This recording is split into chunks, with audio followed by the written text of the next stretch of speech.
and today I will be presenting my thesis on exploration of employee perceptions of AI-generated content in internal communications. Now, I chose this topic because not only is it super relevant, but it's also something that us as communicators should know and learn how to gauge AI in communications. So let's get into it. My research question was, as the name suggests, what are employees' perceptions of AI-generated content in internal communications? The sub-questions that come off of it are whether trust plays a role. Is transparency helping or hurting? Are there generational differences in how employees perceive AI? And what actually are the factors that affect this influence? For my research, I did a mixed method approach to get both breadth and depth. I did an online survey via LinkedIn. I had 54 respondents, and the questions were about trust, authenticity, comfort of using AI, as well as the acceptance of AI by message type. And I did 5 structured interviews with senior communications professionals in Canada, and it was the qualitative part of my research. The key themes identified in the literature that formed the framework of my thesis were how trust is the foundation of internal communications and is absolutely necessary to maintain for effective internal communication.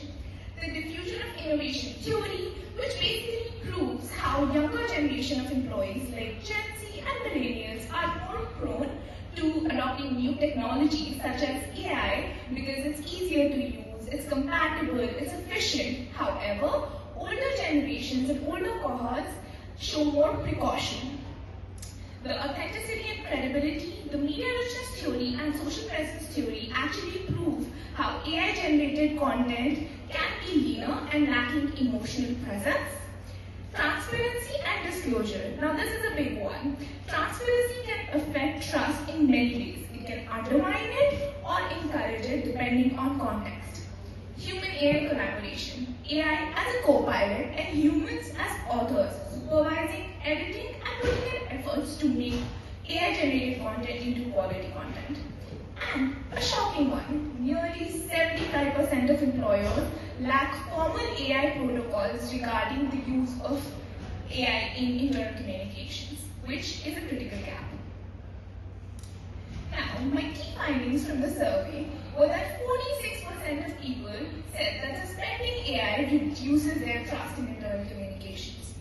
On the other hand, 76% agreed that if you were to be transparent about how the content was created and whether AI was used, it would increase authenticity and trust in the organization.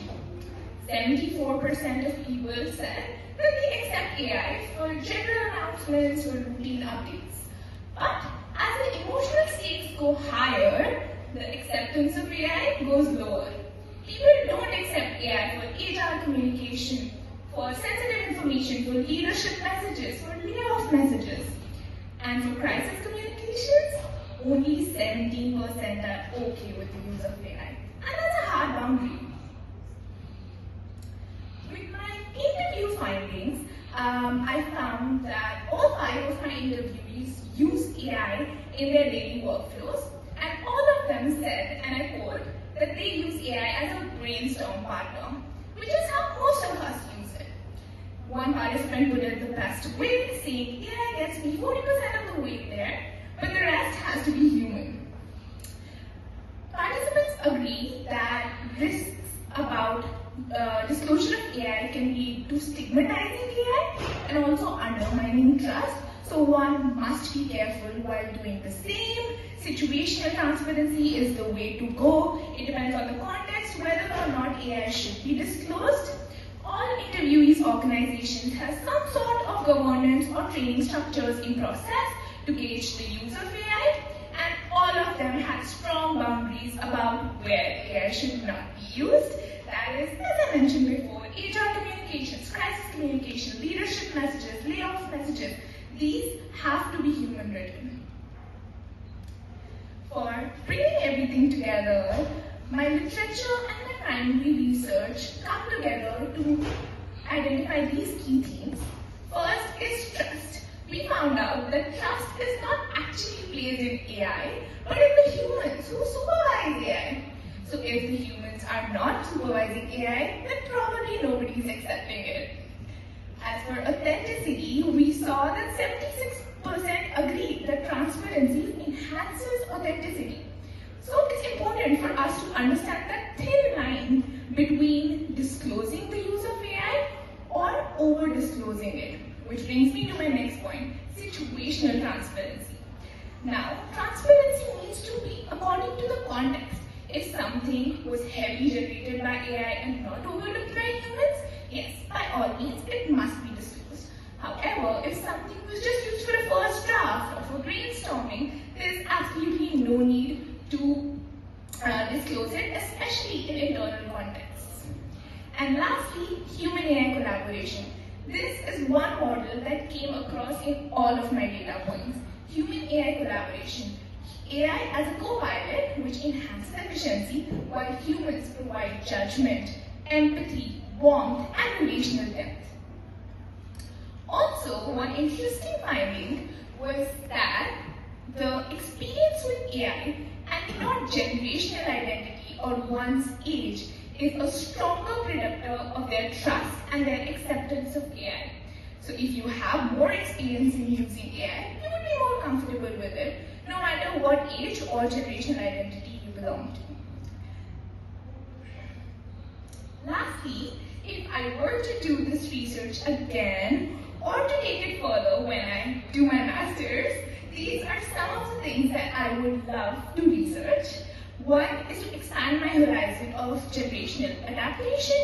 My research skewed young because that's how my network is. It was mostly based on Gen Z and millennials, but I would love to explore how Gen X, baby boomers, and senior leadership are feeling about it, because those are the people that actually make decisions. Also, understanding how AI is being used and how the governance structures around AI are being built in different organizations. It is so new, it's just rolling out in many organizations, which is why people are still building governance structures around it, trying to understand how employees are perceiving it, and collecting that data. So it'll be interesting to see that data. Also understanding what are the variables that affect the message sensitivity and that affect whether or not AI should be used. And can we train AI to do those things? Who knows? And lastly, my favorite one, AI is beyond text now. It's not just generating text, it's generating audio, video, PowerPoint presentations, and a lot of multimedia stuff. So it'll be interesting and important to gauge how that is affecting employees' perceptions. Lastly, to conclude, we understood that employees do not reject AI, but they accept it categorically. They impose some conditions. Acceptance depends on the message type, upon human oversight, upon what it is being used for, and how it's being used. Trust is not granted to AI itself, but to the humans who supervise it, who overlook it, and who refine the AI outputs. Authenticity requires human involvement, the warmth, the comfort, the emotions that humans can provide that cannot be replaced by AI. That brings me to my practical recommendations. What that means for practitioners like ourselves is to adopt a human-first, AI-assisted communication model and to bring strong AI governance structures around it. To understand, to bring into perspective how situational transparency should work. Sorry.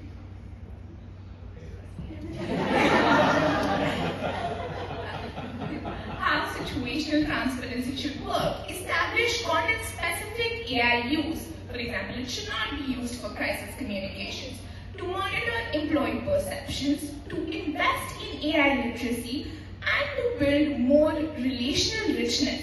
For example, instead of sending an email, one could do leadership messages by video or hold town halls so people feel more engaged and more human. As one of my participants put perfectly, in an age of AI, people are looking for humanity. And that's all. Thank you. Whoa, Marya!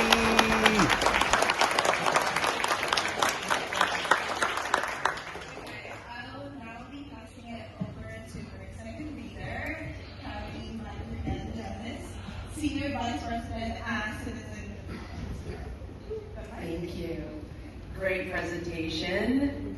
Amazing topic. It is something that is really sort of near and dear, I think, probably everyone in this room, but here at Citizen, we're really leaning into AI and how best to use it for all the reasons that you brought up in your thesis. So really, really great job. Congratulations. I really thoroughly enjoyed reading it. I do have a question for you. So you mentioned that a human-first AI-assisted model, and that sort of being your key recommendation. If you were starting your first job in PR tomorrow, and your boss asked you to use AI to write the company newsletter, which is the one step you would take to ensure the human touch isn't lost? Is there a specific part of the writing process, whether that's tone or examples or something like that, where you think human oversight is most critical? Definitely great question. I think I currently work in internal communications myself, and I do use AI. So I do this where I try to gauge how much I'm using AI and whether or not I'm losing out on the human touch of it. The best way for me to do it is to understand the tone of the company and to involve that in AI. For example, many organizations have trained their AI to understand how their company speaks, how the organizational voice is. Of course, it can't mirror what us communicators can do, but it can be trained to understand how organizations speak, or what are their values, or what is their mission. I think training AI as well as overlooking the content that AI makes is super important for us as communicators to ensure we are not communicating the wrong things. We put together the communication that is effective, that touches hearts, that engages our employees, but also mirrors the voice of our organization. So what I typically do is, when I generate something, I always look at it from the lens of what previously I have written for the organization, what my boss has written, and kind of mirror it into what I think would deem as something that an organization would write and would not seem as machine generated or AI generated.